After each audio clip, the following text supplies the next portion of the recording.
Before we get into the chapter, I just want to say that I did my very best at pronouncing some of the names and references throughout this chapter, but it was hard and I probably butchered a lot of it. So just take my pronunciations. I'm just trying to read and get done with the chapter. It's not personal. Thank you. Bye. Chapter 4. Music Around the World and Across Time. Music is a universal trait of humankind, and throughout the ages it has played a significant role in the lives of people in every part of the globe. Cross and Morley, 2009.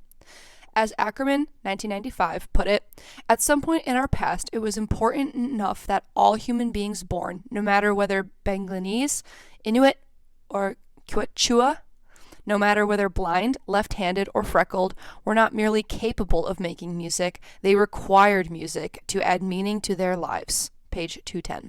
This can be illustrated by imagining an internal soundtrack for each of the following vignettes. Fortaleza, Brazil. Nighttime revelers paraded down the street by the light of flickering torches. The movements of the caballechinos, the dancers, are accompanied by drums. Caracaxa, scrapped gourds, and flutes. Olson, 1980. Bayonne, New Jersey. A lonely, confused teenager sits brooding in his room. He wears headphones connected to an iPod that is playing his favorite rap songs. Sakaka, Saudi Arabia. As a nervous bride makes last-minute preparations, she can hear the strains of the professional orchestra hired to entertain the wedding guests.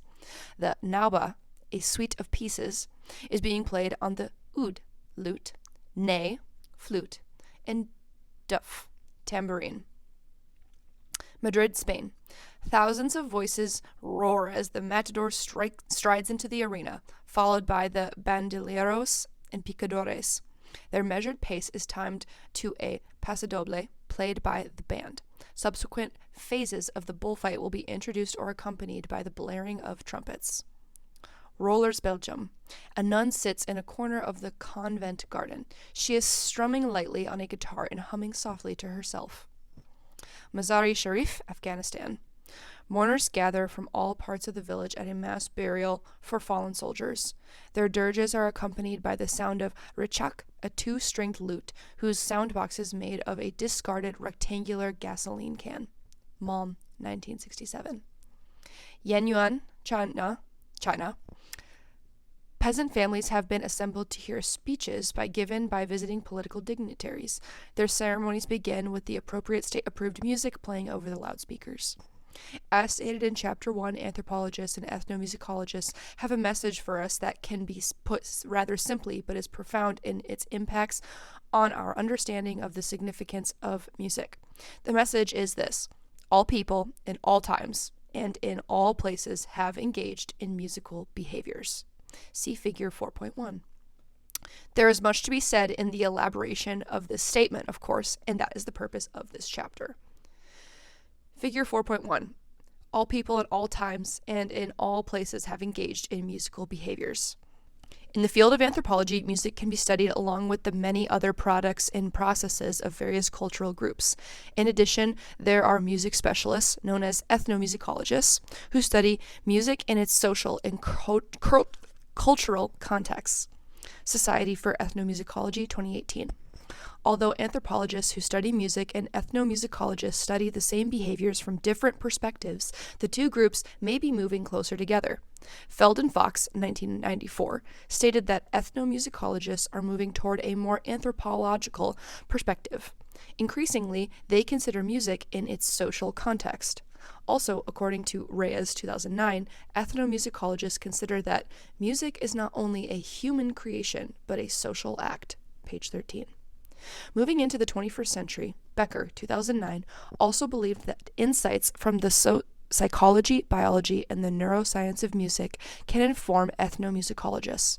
While ethnomusicologists have tended to eschew a scientific approach, she felt it would be useful as a probe to understand musical experiences.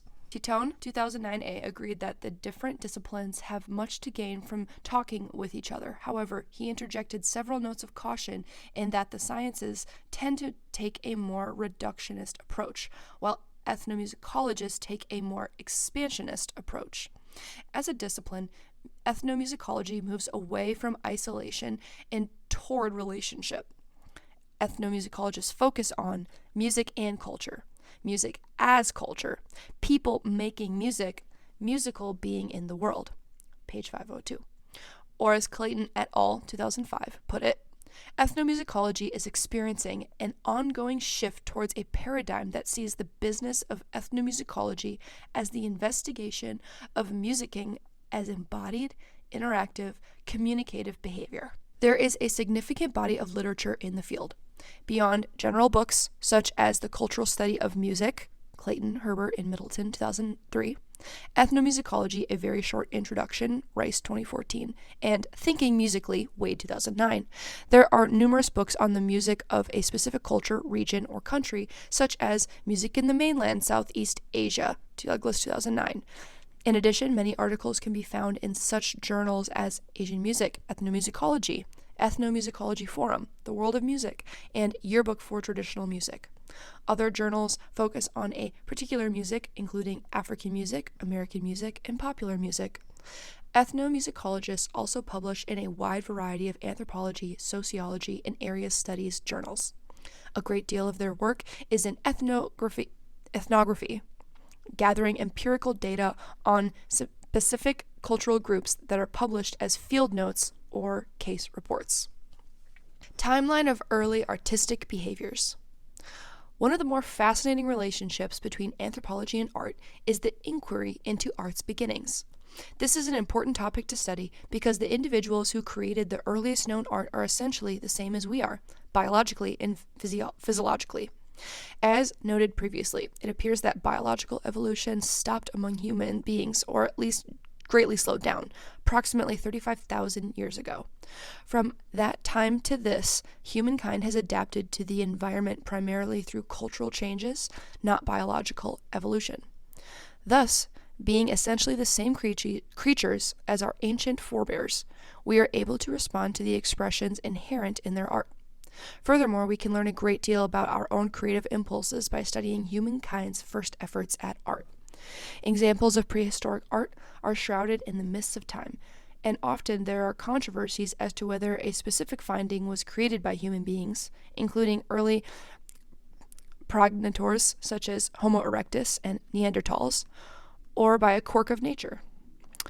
The timeline that follows is not meant to be exhaustive. Rather, it is simply included to give some hint of how long art has been with us and the extent to which we have engaged in it. For wherever we find evidence of art, we find evidence of human beings, and wherever we find human beings, we find evidence of art. 500,000 years ago, archaeologists have found shiny quartz crystals in caves in China. Engravings on fossils found in an Indonesian riverbank are dated between 430,000 and 540,000 years ago. Homo erectus may have collected objects of beauty as early as this time. The Venus of Tantan is a piece of quartzite dated at between 300,000 and 500,000 years old. Bednark, 2003, argued that grooves carved in it and the fact that it was coated with red paint represented early attempts at creating a figurine that symbolically resembles a person. 200,000 years ago, hand axes and other tools and utensils were shaped far more beautifully than was required for utilitarian purposes. 100,000 years ago, pieces of engraved red ochre found in South Africa may represent an early artistic tradition. The incisions may also represent early examples of symbolic expression. These pieces are similar to the ones dated from 82,000 and 77,000 years ago, suggesting sustained behavior over many millennia. 70,000 years ago. Cave paintings from 70,000 years ago indicate a depiction of a bow. Many anthropologists believe that initially the bow may have been used as both a musical instrument and a weapon. 60,000 years ago, artifacts found in a cave in Lebanon, including orchard-colored spear points, daggers, and hand axes buried with fossilized remains of deer and other animals, indicate ceremonies, accompanied by dancing and singing. Prehistoric bone flutes, 53,000 years ago. Sorry. 53,000 years ago, prehistoric bone flutes made in France and Slovenia resemble modern-day recorders. Others claim the earliest bone flutes date from around 43,000 years ago.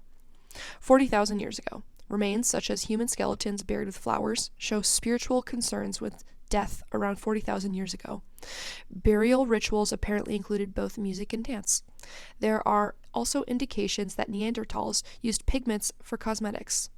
Lithophones, rock percussion instruments such as chimes and gongs made of boulders, stalactites, and stalagmites have been found in the presence of cave art and dated at 20,000 to 40,000 years old. Portable lithophones, such as Paleolithic flint blades, have also been identified. In both cases, researchers made a diagnosis of use-wear patterns related to acoustical properties of sound production. 35,000 years ago, Cro-Magnons fashioned and wore jewelry. Ice Age art flourished in caves from 10,000 to 35,000 years ago, and a figurine has been dated at the end of this period. Bone and ivory flutes dated at 35,000 years old provide concrete evidence of a well-established musical tradition in southwestern Germany and in France. The vast amount of art found and its continuity for over 35,000 years speaks to its importance. 30,000 years ago, flutes and bull roars, or thundersticks, have been found in southern France, the Pyrenees, and Russia. Although it is impossible to reconstruct music that would have been heard that long ago, the positioning of the tone holes on the flutes indicate that these were no mere duck calls. Rather, they were more sophisticated musical instruments with richer tonal characteristics resulting from reed or lip reed voicing. Early humans were creating music of artistic significance. 25,000 years ago, the first appearance of a pipe held by a pan-like figure occurs in a Magdalenian cave painting. A hollow bone flute with 2 or 3 holes was found in Czechoslovakia, dated around 25,000 years ago. 20,000 years ago, flutes, rattles, and bone and rock percussion instruments indicate that Cro-Magnons engaged in festival and ritual events around 20,000 years ago. Musical instruments have also been found in Africa and Western Asia going back 15,000 to 20,000 years. These include boomerangs, bull roars, whistles, flutes, and trumpets. 20,000 to 18,300 years ago. Ceramic fragments from the Hunan province in China are the oldest known examples of pottery. 10,000 years ago. Flutes and whistles dating back to 10,000 years ago have been found in Colorado. Also, decorated pottery and rock carvings have been found in caves in Brazil. 6,000 years ago. Rock carvings in Utah may be 6,000 years old. Many of the figures shown are musicians and dancers. Literary references to musical behavior and fragments of instruments attest to a rich musical life in Mesopotamia and India. 5,000 years ago, Egyptian bas-reliefs allows us to describe an entire orchestra, including wind, string, and percussion instruments, harps, and singers. From the details provided, such as hand positions, some speculations can be made about the sounds produced. Also, some of the actual instruments have survived. Diggings in South America show the Mayan civilization to be over 4,000 years old. Artifacts include art, architecture, jewelry, pottery, weapons, tools, and musical instruments, such as clay or carinas with 5-tone holes. Rock paintings of musicians were found in Tanzania. During this period, the Chinese selected their rulers by means of formal examinations in the 6 arts, which included music, archery, charioteering, reading, writing, and mathematics. 3,800 years ago, the oldest known example of musical notation was a cult song inscribed on Syrian clay tablets in cuneiform. 2,500 years ago, ancient Chinese civilizations equated each season of the year with a musical tone or musical instrument. Also, a huge set of bells has been found made out of cast bronze. 1,200 years ago, remote caves in Guatemala were covered with paintings of musicians. Frescoes in Egyptian tombs and Greek vases contained depictions of musicians. Some of the earliest examples of writing give us clues to ancient musical practices. Most of the early writing samples are business records, historical accounts, and the like. However, many contain creative efforts, including hymns, that corroborate the ideas about humankind's artistic nature gained from a study of prehistoric art. Clay tablets from Sumer in Asia Minor discuss the place of music in ritual, the organizations of cult musicians, and so on. The Bible contains many references to the use of music in worship, war, healing, and so forth. Records indicate the use of hand signs to indicate changes in the music of Pharaonic Egypt and in Indian Vedic chants, Jewish music, and Byzantine and Roman chants. The records we have of humankind's earliest artistic behaviors must represent only a tiny fraction of all our ancestors' creative output. Many musical artifacts, such as drums made of wood and leather or flutes made of bamboo, were biodegradable and are no longer in existence. Far more prevalent were musical processes involving singing and body percussion that, of course, would have left no trace. Enough remains, however, to establish clearly that human beings have always and everywhere been artistic creatures. All right, pausing at page 51. Next pickup is the heading titled Prehistoric Cave and Rock Art.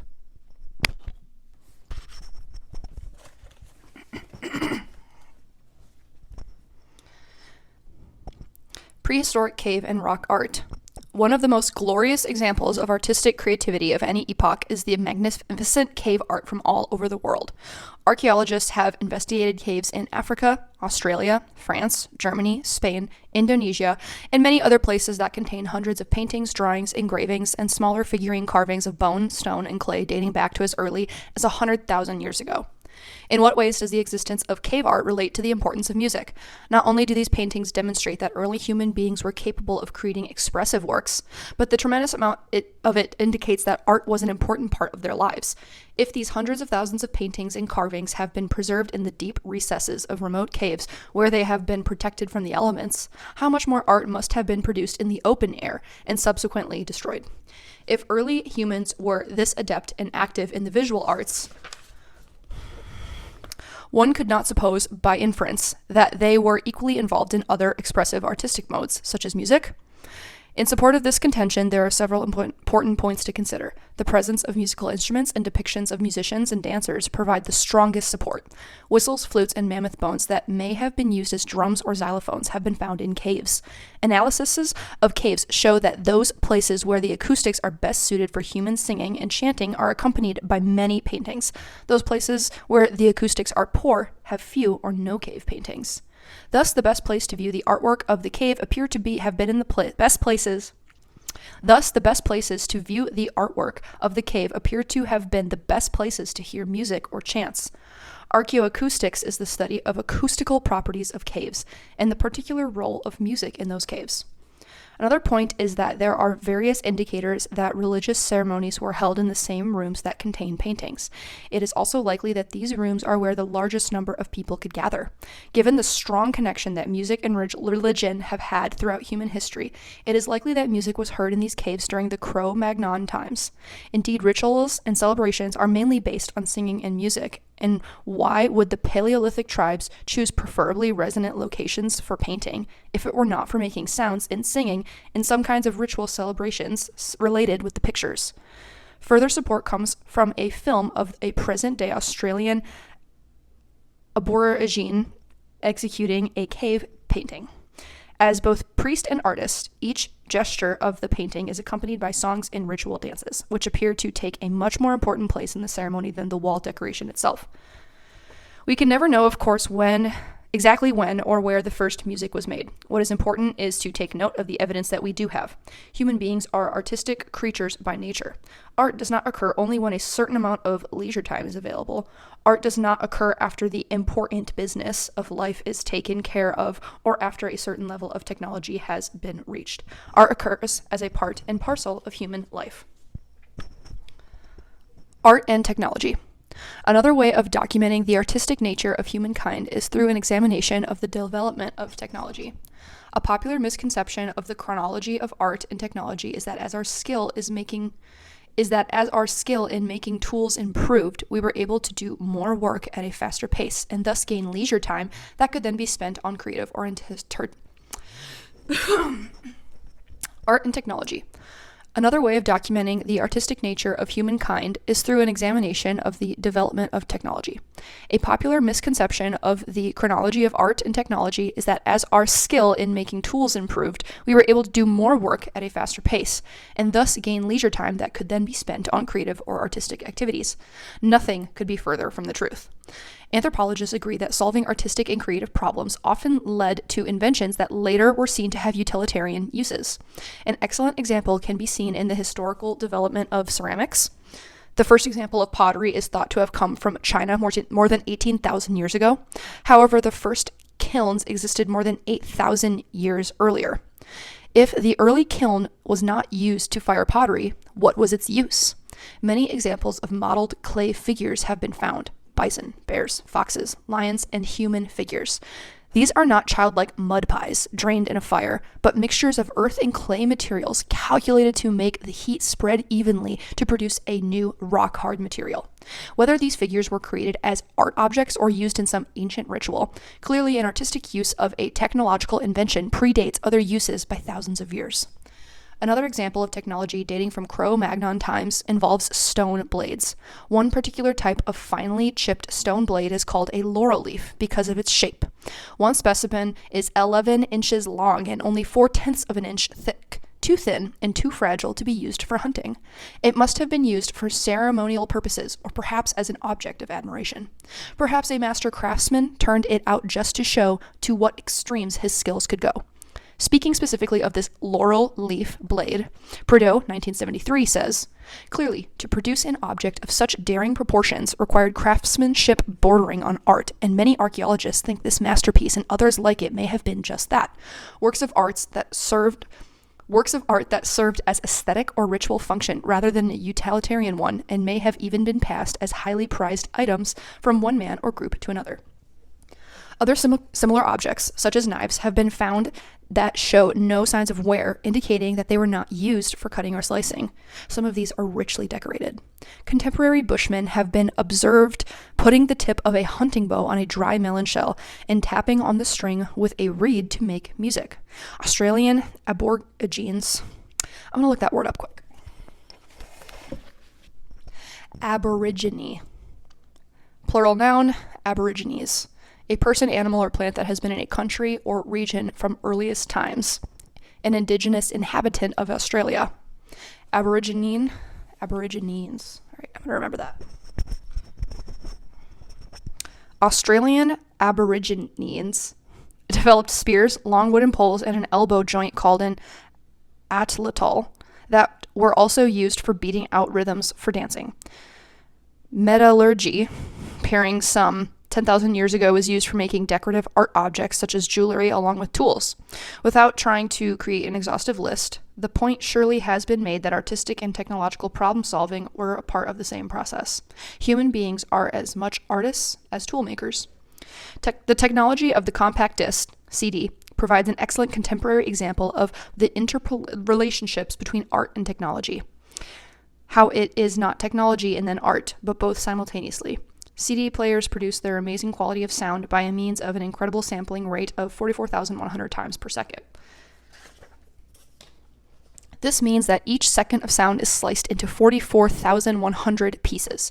Each slice is then given a number that represents the sound characteristics of that portion of the music. The disk on which this information is stored can hold up to 2 billion bits of information. During playback, the newest CD players sample the information stored on the disc at up to 4 times the sampling rate, thus making certain that none of the bits of information is lost and that all are used in the reproduction of the musical message. This technology, first used for musical applications, was later linked with computers for the storage of other kinds of information. Currently, each CD-ROM can hold up to 250,000 pages of text, along with accompanying graphics, soundtracks, and movies, making encyclopedias, dictionaries, and other reference works instantaneously available to the computer screen. In talking about the role of music in these space-age advancements, Elmer Dewitt, 1987, said, "Without the CD music market, data CDs would not exist. Every time Bruce Springsteen and Stevie Wonder sell a compact disc, it's good news for the data side." Of course, online download services such as iTunes are making even the CD obsolete. Wait till they hear about Spotify. Electronic music instruments such as the synthesizer, computer, and MIDI, musical instrument digital interface devices provide an excellent illustration of the connection between art and technology. Here are instruments of incredible sophistication, instruments that are being improved at a tremendously rapid pace, and instruments that are drastically changing our experiences with music. Musical uses of electronic technology did not wait until such engineering was perfected. Composers and performers have, in fact, been at the cutting edge, pushing technology to provide them with ever more advanced tools for creating and manipulating sounds. Bronowski, 1973, believed that art and technology arise out of a common capacity to draw conclusions from past experiences and visualize the future. Both art and technology enable us to move our minds through time and space. Man is unique not because he does science, and he is unique not because he does art, but because science and art equally are expressions of his marvelous plasticity of mind. Invariance. As used by Dubose, 1981, the term invariance applies to particular aspects of human behavior that are universal, but whose actual realizations vary widely from group to group. Invariants occur because of the biological and psychological unity of humankind. All people have the same invariant needs, but the expressions of those needs are culturally determined. Invariants include such things as language, shelter, food, clothing, and so on. At least 4 invariants bear a special relationship to music: religion, celebration and rites, altered states of consciousness, and dance, discussed subsequently in the section on music as an invariant. Religion. All human groups engage in some type of religious worship. Furthermore, music, along with other practices such as prayer and exhortation, preaching, is used the world over in spiritual exercises such as chanting, hymn singing, and meditation with the accompaniment of suitable music. Perhaps we intertwine music and religion so inextricably. Perhaps we intertwine music and religion so inextricably because in both we are connected with the ineffable. Music helps us to experience and express spiritual concerns in a way that words cannot. It is not the business of a composer to preach over the dead, but his requiem mass may help make death vivid and significant as no verbal account can. Celebrations. Human beings seem to feel the need to periodically to set aside mundane tasks and worries, and so all over the world people celebrate. At these times, they congregate to participate in holidays, festivals, ceremonies, spectacles, pageants, rites of passage, fairs, carnivals, parades, extravaganzas, jubilees, commemorations, coronations, and other rites and observances. These occasions provide for a heightened focus as well as a release of the human spirit, a means of transcending daily routines. Probably it is through their monuments, their ceremonies, and their rites that societies best express their ideals and reveal what they would like to become. Celebrations are also where communal ideas can be overturned as well. Nearly as common as celebrations themselves is the presence of music in celebrations. While we cannot say that there are no celebrations without music, it would be a difficult task to name very many. Conversely, it is a simple task to provide many, many examples of the ways in which music is used in celebrations, ranging from marching bands on parade to Aborigine fertility dances. Music, especially when accompanied by dancing, seems to be a powerful way of expressing joy, thanksgiving, and all the other feelings connected with the idea of celebrating. All right, pausing on page 55, altered states of consciousness. Altered states of consciousness. Music also has a special connection with a human invariant that is sometimes a part of celebrations, sometimes a part of religious worship, but can also be a private affair. In many ways, human beings everywhere seek altered states of consciousness, which can include ordinary sleep, hypnotic states, trance, or drug-induced hallucinations. A survey of 4,000 cultures indicated that over 90% of these groups practice some kind of institutionalized altered state ritual. To this inventory must be added the individual journeys many take via such means as prayer, meditation, daydreaming, or drugs. Music has an important role to play in both group and private activities designed to bring persons to altered states of consciousness. Chanting to a mantra or whirling to the feverish pounding of drums are examples of ways to reach altered states with the aid of music. This serves a very practical purpose for adolescent males in Central African tribal societies who follow their bush schooling with several days of continuous dancing to drum rhythms that induces an altered state of consciousness. This allows them to undergo circumcision without benefit of anesthesia. More generally, often in the name of dance and accompanied by music, virtually all of the world's children will spin themselves to the point of dizziness and collapse in their experimentation with altered states of consciousness. Music, a human invariant. Music making is also a human invariant, and as with the previously discussed invariants, is quite diverse. Numerous anthropological and ethnomusicological studies provide ample evidence of the universality of music. However, this fact gives rise to an important question. If music is a universal phenomenon of humankind, what is universal about it? Asked another way, other aspects of all music, the product, and all music making, the process, that are common to all peoples. Ethnomusicologists have debated this issue to a considerable extent. One of the first difficulties is that of defining terms. Although many societies have a word for music as well as a variety of musical activities, other groups, such as the Hausa of Nigeria or the Southern Paiute of Nevada, engage in many musical activities but have no single word that refers specifically to music. Societies that do have a word for music often mean different things by it. Even in the ancient Greek roots of Western civilization, music meant not just the sound/time art of today, but the arts of melody, dance, and poetry under the guidance of their various muses. Similarly, musica in Bulgaria only refers to instrumental music. Ngoma in Bantu means drumming, singing, dancing, and festivity, and Saupup along the Blackfoot indicates singing, dancing, and ceremony. If there is no agreement on what exactly music is or is named, there does seem to be agreement that the intent is to make music is universal. Try that sentence again. If there is no agreement on what exactly music is or is named, there does seem to be agreement that the intent to make music is universal. Cross, 2009, coined the phrase floating intentionality to refer to the fact that humans intend to incorporate music into many diverse situations and contexts. To many people, music is a process, not a product. Making music is the central focus, not music as an external independent object. Furthermore, it is making music in a social context that is at the heart of most of the world's conceptions of what is musical. As John Blacking, 1995, put it, every musical performance is a patterned event in a system of social interactions, whose meaning cannot be understood or analyzed in isolation from the other events in the system. Specific universal traits of music or music making are similarly difficult to identify. One could speak of structural events, such as the fact that music is organized into units and that these have a beginning and an end. It consists of manipulating one or more of the elements of pitch, rhythm, timbre, or form in some organized fashion that societal groups recognize as music.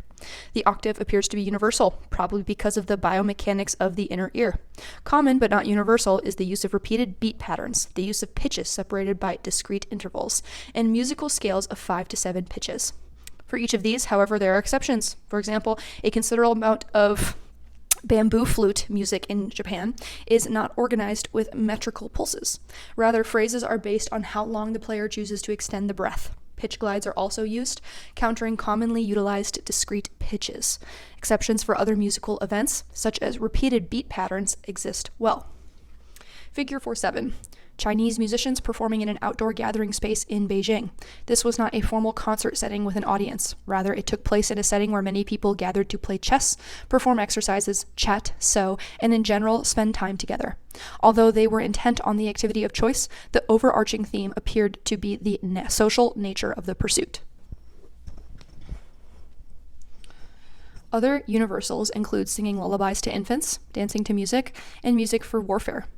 Not only is the singing of lullabies universal, apparently there are common cross-cultural characteristics in these songs as well. In one experiment, Western adult listeners were able to identify which of the two song pairs was a lullaby when presented with lullabies and paired songs from around the world.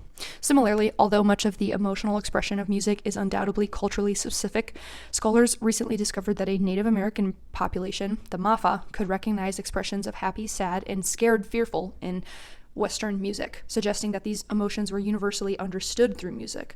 This confirmed results of earlier studies in which Western listeners perceived similar emotions in Hindustani ragas as Native Indians did.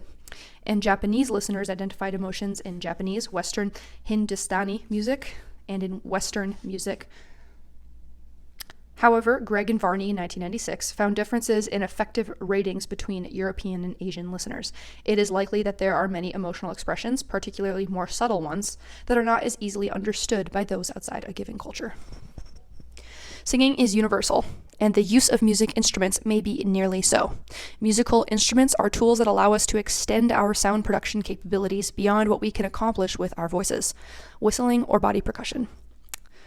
Just as cars, planes, and boats extend our locomotion capabilities, so do the hundreds of musical instruments extend our music-making capabilities in terms of range, timbre, dynamics, technique, and so on. Generally, musical instruments may be divided into four major categories: idiophones, struck instruments such as xylophones, gongs, and bells, and shaken instruments such as rattles, membrophones, drums, aerophones, wind instruments, and chordophones, stringed instruments. More recently, two additional categories have been recognized: electrophones, mechanical and electrical instruments, and corpophones, hand clapping, finger snapping, body slapping, etc. Some musical instruments are relatively simple from a modern technological standpoint. Other instruments represent major technological achievements in state-of-the-art engineering. An Indian sitar or a MIDI synthesizer are technologically more complex than an Orff xylophone, for example. The issue, however, is not one of the greater technology creating better instruments, but simply different ones. Each culture's music does, and has always done, just what its users want it to do. Music written for the piano does not necessarily do a better job of pleasing listeners today than the harpsichord did in the 17th century, or than music played on the marimba, thumb piano, does for the sona. I'm not sure what these instruments are. Another way of looking at universals in music is to look at what role music plays in various societies. In his landmark text, The Anthropology of Music, Merriam, 1964, makes it clear that while music is a universal trait of humankind, the role of music is not the same for all people. Accordingly, he differentiates between uses and functions of music. Uses of music refer to the relatively specific ways in which music is employed, for example, as an expression of love or an invocation to the gods. The functions of music are the more basic reasons or purposes for those uses of music. Generally, contemporary ethnomusicologists have moved away from such distinctions between functions and uses of music. Rather, they are more concerned with how different societies and cultures engage in musical activities, or as Wade, 2009, put it, people make music meaningful and useful in their lives. Speaking of the current era in ethnomusicology, Nettle, 2005, states that emphasis seems to have moved from primary focus on musical styles and sound to the other sectors of Merriam's model, to the ideas about music that motivate people, and to make certain musical choices and decisions, and to things for which people use music and things that music does for them. It is impossible, then, to create any sort of definitive list because the functions, uses, roles are not mutually exclusive or discrete. One of the difficulties is the extreme variation among human societies. For examples, songs, dances, and stories are extremely important to the Kung culture. They have few possessions apart from musical instruments. Other cultures do not emphasize music nearly to that degree.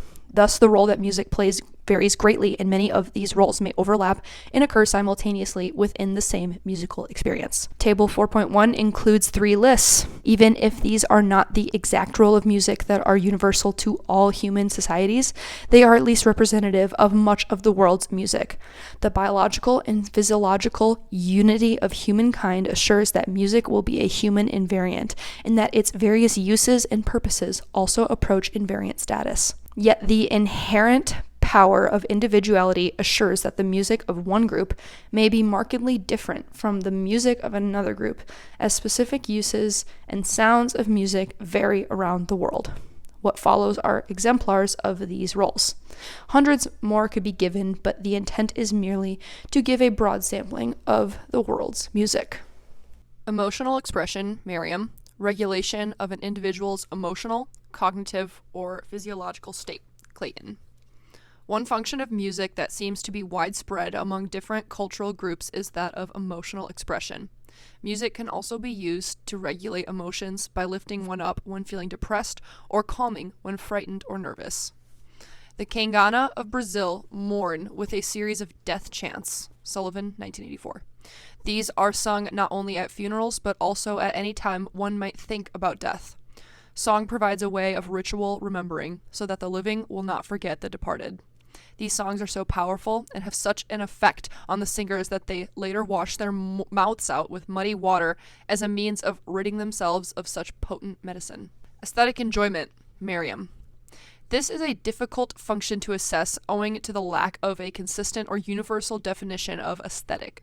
A first step is not so difficult in that many cultures around the world do share aesthetic views similar to our own Western views, namely that art, or specifically music, can be viewed or contemplated apart from a more utilitarian function.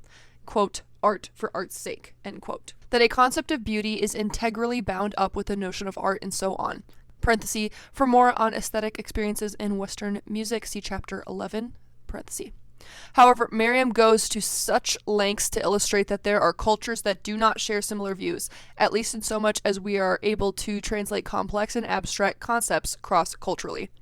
For example, Hausu musicians do not create music for aesthetic purposes, but to be appropriate for particular situations or to be socially useful. Besmer, 1983. It may be, however, if we are willing to grant the broadest possible definition to the aesthetic function, or even perhaps more appropriately, to grant culturally defined definitions, that people all over the world do share some common traits with regard to the contemplation, appreciation, and/or evaluation of both art, products, and processes. Precisely what these traits are, or how they might be verbalized, is still in need of further scholarly attention. One example of the aesthetic function of music is found in India, where there are a number of transmission systems known as gharana. Each gharana has an artistic discipline that follows certain laws, kaidas. The origin of each gharana is in the vocal or instrumental quality, swara, of its founder. The swara and laya, musical time, are two of the most important aesthetic principles in these musical traditions. While one style might emphasize swara to the neglect of laya, and vice versa, aesthetic judgments are made on a proper balance being maintained between the two. For example, the gharana, known as Aladia Khan or Jaipur style, is prized by people in that gharana because of the near perfect integration of the two facets. Entertainment, Miriam. Personal enjoyment, games, Gregory. By comparison to the function of aesthetic enjoyment, the function of entertainment or enjoyment seems to be much easier to document and to accept as clearly universal. Musical behaviors are fun. They bring pleasure. People enjoy making music, listening to others make it, or doing things such as dancing to music.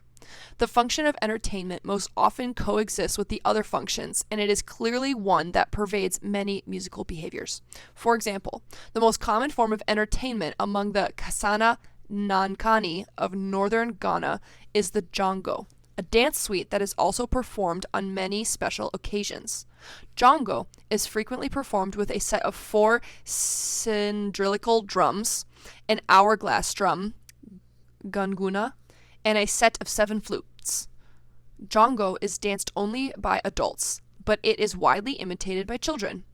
Before the children are allowed to play instruments, they practice imitating the sounds using various body parts. A common sight is the drumming of a rhythm on another's buttocks, which often elicits peals of laughter. Adults take great delight in ending a dance performance with a gesture that challenges another to outdo their performance. Children and even adults engage in musical games all over the world. At one time, American television broadcast a program called Name That Tune, where contestants vied to identify songs in the fewest possible notes. Yupik children from Southwest Alaska play many musical games, Morley 2006. These include the juggling game, the string figure game, and jump rope songs. Jugglers sing satirical or indelicate songs while juggling stones with one hand. Similar type songs are sung throughout Alaska, Canada, Greenland, and Siberia. In the string figure game, a child sings while winding a string around hands and feet in time to the rhythm and syllables of the song. Jump rope songs take a question and answer format. See figure 4.8. The rope holders ask the question and the jumpers try to answer the question without becoming entangled in the ropes. In the games Black Girls Play, Gaunt 2006, details similar jump rope games played on the streets of America today, and Marsh 2008 describes the musical playground from a global perspective. Figure 4.8. Often the game of jump rope is accompanied by singing or chanting rhymes. Left panel is Alaskan children playing jump rope. Right panel, girls playing jump rope on an American city street. Communication, Merriam, Gregory. Music communicates. Many groups in Africa use talking drums, a tumpan in Akan, kalangu in Hausu, gangan or dundun in Yoruba, etc. For long-distance communication. What, how, and to whom it communicates are culturally determined issues. Within each musical language, a variety of communications are possible. Persons who are conversant with not only the musical language, but with other cultural practices as well, are better able to share in the communications processes of that culture. Persons who are not fully a part of the cultural experience may extract some of the messages being communicated, but are more likely to be more or less limited in their ability to receive the full communication. Music may suffer, by comparison to verbal language, from the lack of specific external reference, but it has precisely the corresponding advantage of ambiguity, i.e., each person is free to derive personal meanings from a musical experience. Speaking of talking drums, ONG 1977 comments, that is to say, to understand African drum talk, one must know the spoken language being used. For one drummer will drum his native Douala, another Yawundi, another Lokeli, and in addition, one must discover the way in which the language is adapted or styled for the drums. A drum language is not understood ipso facto when one knows the spoken language it reproduces. Drum language has to be specially learned even when the drums speak one's own mother tongue. A Sufi religious brotherhood in Morocco, known as Guana, uses music in very specific forms of communication. For example, in the game Taksiba, a form of hide and seek, the master plays musical clues on a 3-stringed lute. These musical clues tell the seeker where to find a hidden object or how to perform a secret task, such as carrying out all the necessary preparations for a tea ceremony. Although it looks completely mystifying to an outsider, the process relies on using 2 basic melodies in a fashion similar to the Western game of hot and cold. One melody translates as, "It's not there," and the other as, "There it is." However, the words are not sung during the game. The musical code is further complicated by any number of possible variations that give specific refinements to the message. Symbolic representation, Merriam, Clayton. Personal symbol, Gregory. Music is a means of symbolizing many aspects of culture. On one level, song text may be used symbolically, in the way that pre-Civil War slaves expressed their longings for freedom in symbolically laced spirituals. On different levels, music may symbolize other cultural values and behaviors. Initiation rites of boys of the Barasana, Colombia, require a great deal of musical accompaniment. Sullivan, 1984. Air blown from the long flutes that are played during the ceremony symbolize the life-giving breath of ancient ancestors.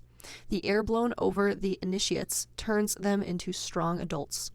Moreover, the length and shape of the instruments represents the body of a mythical ancestor, the manioc stick anaconda, whose dismembered limbs are said to have formed the original Barasana people. Physical response, Miriam. Dancing, Clayton. Dance, another human invariant, is closely related to the 3 previously mentioned invariants: religion, celebrations, and altered states of consciousness, and rarely exists, if at all, without music. The very nature of music's rhythmic structure elicits a ready physical response from all groups. Physical activities other than dance are often accompanied by music, such as walking or marching, working, games or sports, and children's play. Among the Hawaiians, music and dance are inseparable. In this culture, formal dance, the hula, requires training at the hands of a master.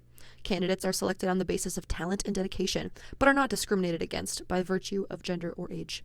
Hawaiian dance accompanies the music in a way that will express the all-important texts through enhanced speech or recitative by a chanter.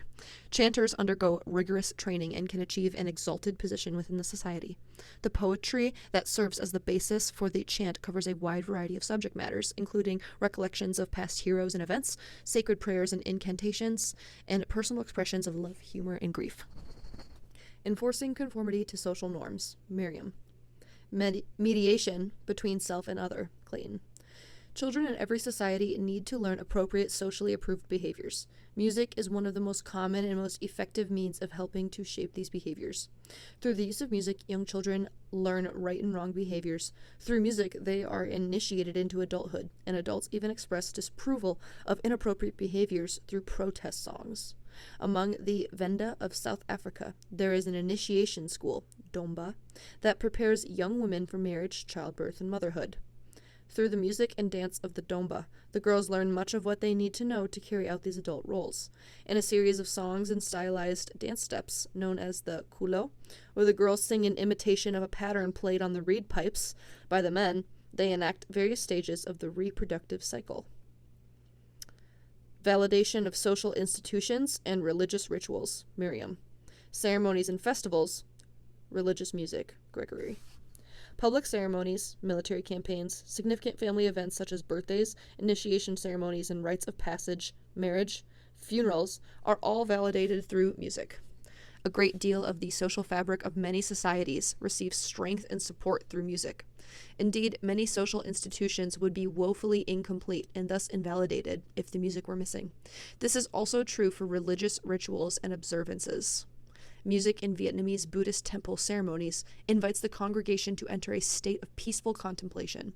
In the Vietnamese tradition, music accompanies many parts of the service, including the chanting of verbal formulae, mantras, chanting prayers or teachings of Buddha, song, and chanting highly elaborate melismas, tan, accompanied by a small gong, tang, and a wooden drum, mo jia tri, and chanting for the purification of the souls of the dead.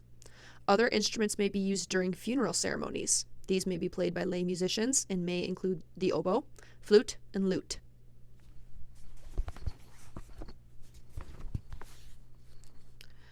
Contribution to the continuity and stability of culture. Merriam. Ethnic or group identity. Gregory. Music is a major ventricle for maintaining a social history. This is true for all societies, but most especially for those who rely on an oral tradition. Learning songs and dances of the group is a major way of enabling youngsters to learn who they are and where they have come from. Myths, legends, folktales, and accounts of important battles and conquests are all passed from one generation to the next via song and dance. With painstaking care over many years, Chinese musicologists have collected more than 180,000 folk songs, and they estimate that there may be as many as 120,000 more yet to be gathered. These songs represent a people scattered over 30 provinces, encompassing remote mountain ranges and offshore islands. An important facet of these songs is that many of them provide direct links to the ancient Chinese cultures of 2,000 years ago or more. Many of these are field songs, sung by peasants at work in rice paddies. A recently unearthed pottery sculpture, dated from the 1st or 2nd century AD, depicts farmers in a rice field, one of whom plays a drum. The continuity and stability of Chinese culture over several thousand years is due in no insignificant way to these songs. For example, these songs provided an important means of preserving ancient traditions and values during the Cultural Revolution of 1966 to 76.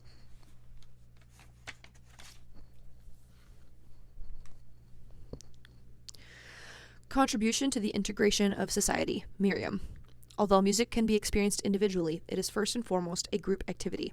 Singing and dancing invite group participation. Individuals are integrated into the group as they join in the corporate activities of music making.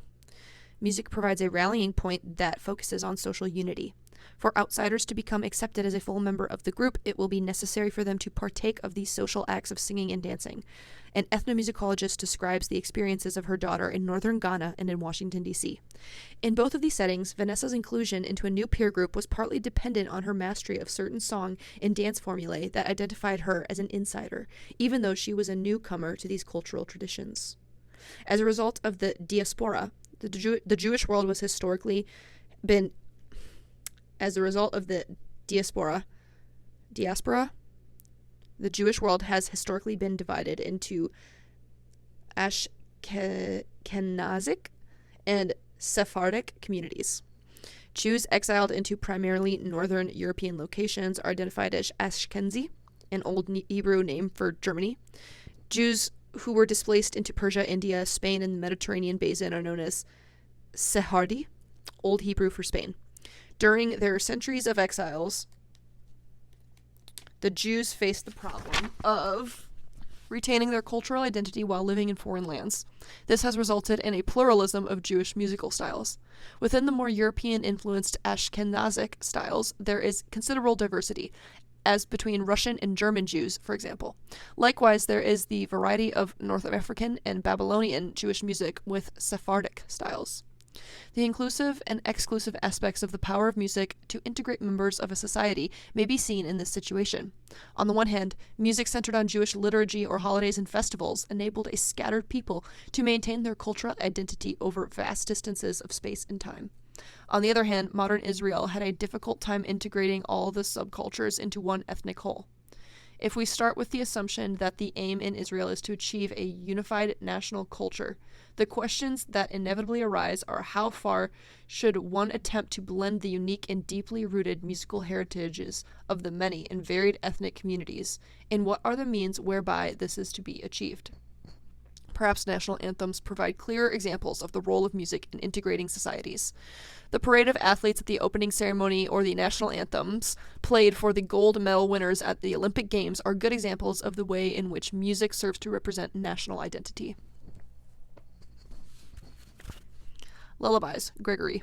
All over the world, mothers and their infant caregivers sing to their babies. These songs may be used to soothe a fussy baby, to help a baby fall asleep, to promote parent-infant bonding, to impart important family or cultural values and attitudes, and so on. Perhaps it is not so much the text of the song or the quality of the performance, but the style and manner of singing that makes a lullaby successful. Curtis, 1921, described a scene in the Yuma Desert near the border of Mexico in which he came upon a young Indian girl. On her lap she held a baby strapped in the cradle board. She crooned the words, Kashmam Asau, sleep child, alternating with Lu Lu Lu, crooned in a soft, low voice. Work music, Gregory. Coordination of action, Clayton.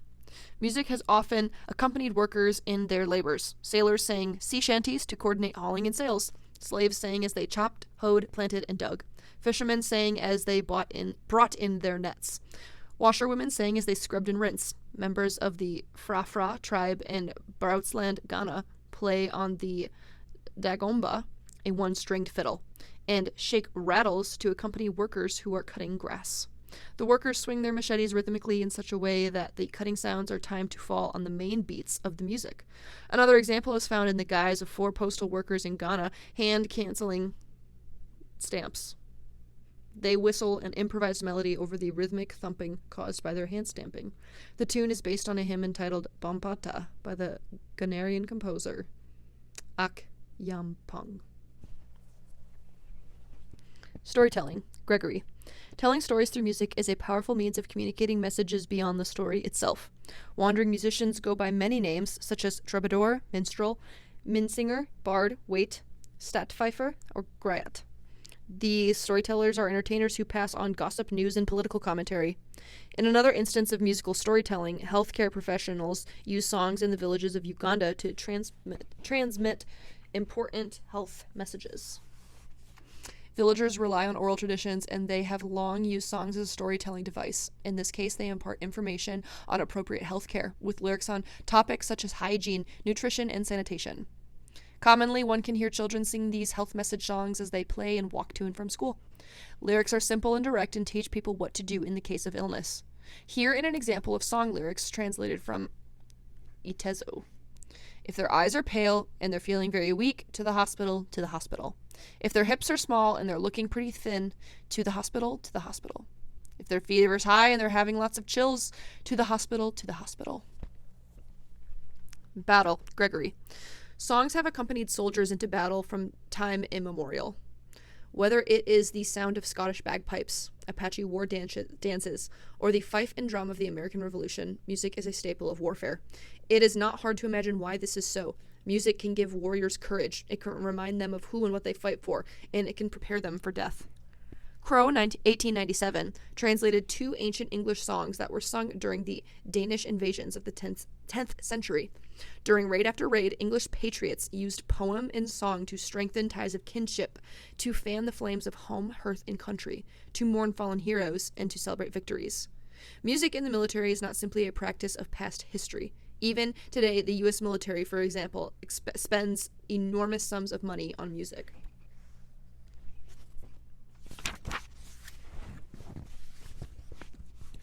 Salesmanship, Gregory. Modern advertising is routinely accompanied by music. This is not a new phenomenon or restricted to Madison Avenue, however. Southern, 1997, wrote of Blackstreet vendors in 19th century America who sold such wares as hominy and strawberries. Although the cries were often as much shout as song, some vendors gained recognition for the quality of their singing. Ahmed, 2000, recalled the sound of street vendors in Cairo selling tomatoes, old clothes, and furniture.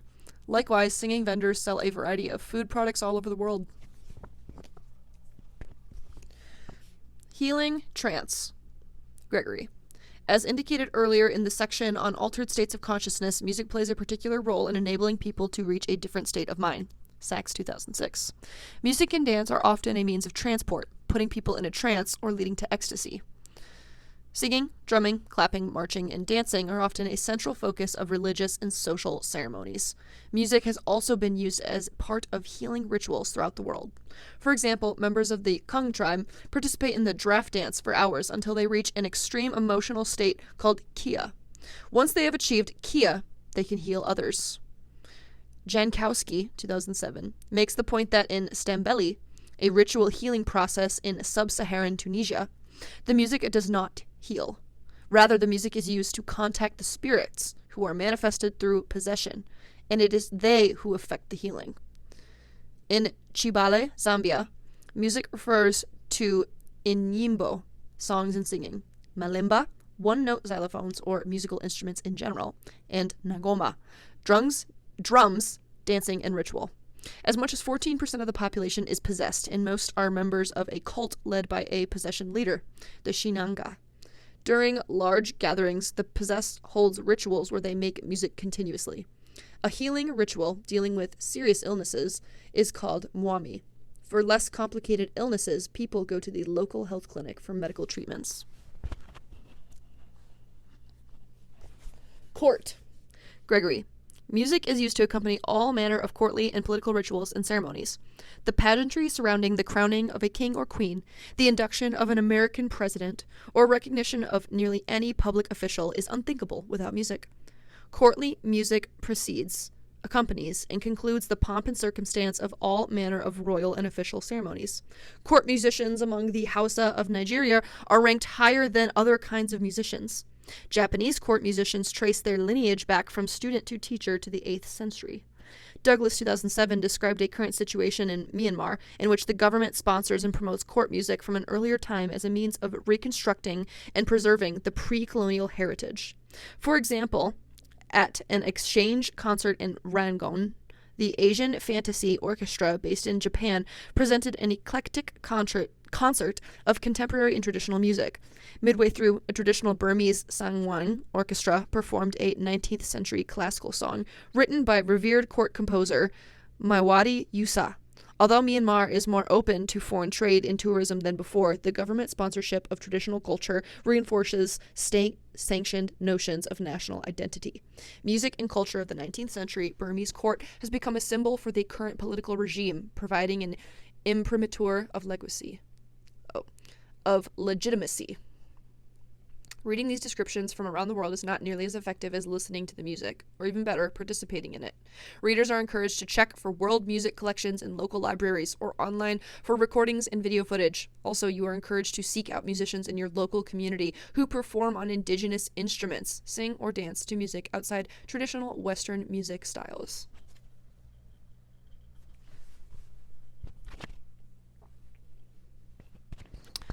Conclusion. Anthropological and ethnomusicological perspectives oh my gosh, of musical behaviors indicate that the relationship between music and human societies is a symbiotic one. Blacking, 1973, described this eloquently in a pair of opposing chapters: Humanly Organized Sound and Soundly Organized Humanity. In the first chapter, Blacking stated that music is a product of human behavior due to biological processes in cultural agreement. Oral perceptions and the brain's ability to create and perceive patterns of sounds combine with cultural agreement to give us music. Music, then, is sound that is organized into socially accepted patterns. Above all, music exists because human beings impose a sonic order on the sounds that nature provides rather than passively accept them. Having stressed that music is humanly organized sound, Blacking then wrote that soundly organized humanity. He acknowledged that music affects physiological processes, but concentrated more on the effects of music on social behaviors. Basing his comments on a thorough study and analysis of music from many different cultures, he asserted that one of the main functions of music is to help organize human social behaviors. In particular, music helps in the age-old problem of learning how to be human. Music does not change societies in the same way as it develops in technology or changes in political organizations, but it serves an equally important role as it reinforces, enhances, and clarifies common human experiences and feelings. The anthropological significance of music can be presented rather simply. All people, in all times, and in all places have engaged in musical behaviors. The documentation for this statement began with an examination of prehistoric art. Through inferences from the visual arts, depictions of musicians and dancers, and through actual musical instruments, we know that music was a part of our behavioral repertoire from the earliest times. This evidence is corroborated and extended through the study of history of technology and the earliest examples of writing. A study of cultures worldwide provides abundant evidence that musical behaviors are a human invariant. Being musical is a hallmark of humanity. Musical styles and practices found around the world vary widely, perhaps because the overriding role of music in culture is a symbiotic one, with cultural patterns shaping music and music influencing social behaviors. Rec, 1977, attempted a massive undertaking when he wrote The Music of the Whole Earth. One of his opening remarks eloquently expresses the anthropological significance of music. The earth is also full of a variety of musics that can be as different as men are from men, or societies from societies, or the frozen icelands of the north from the steaming tropical jungles. Yet they are somehow tied together by that wonderful common denominator, the human being. Men and women everywhere have eyes, noses, ears, voices, and hands, inventive and inquisitive brains, and, perhaps most important, a capacity for feeling. For art, and music is an art, concerns a depth of expression which somehow reaches beneath the surface of our being and touches on mysteries essential to the core of what we are, and all the scientific inquiry and philosophizing of recent and distant centuries, even the super-rationalism of our computers, has not been able to put, quote, that, unquote, the feeling, its mysteries and importance, into words or equations. All right. I will post the discussion questions here. End of chapter.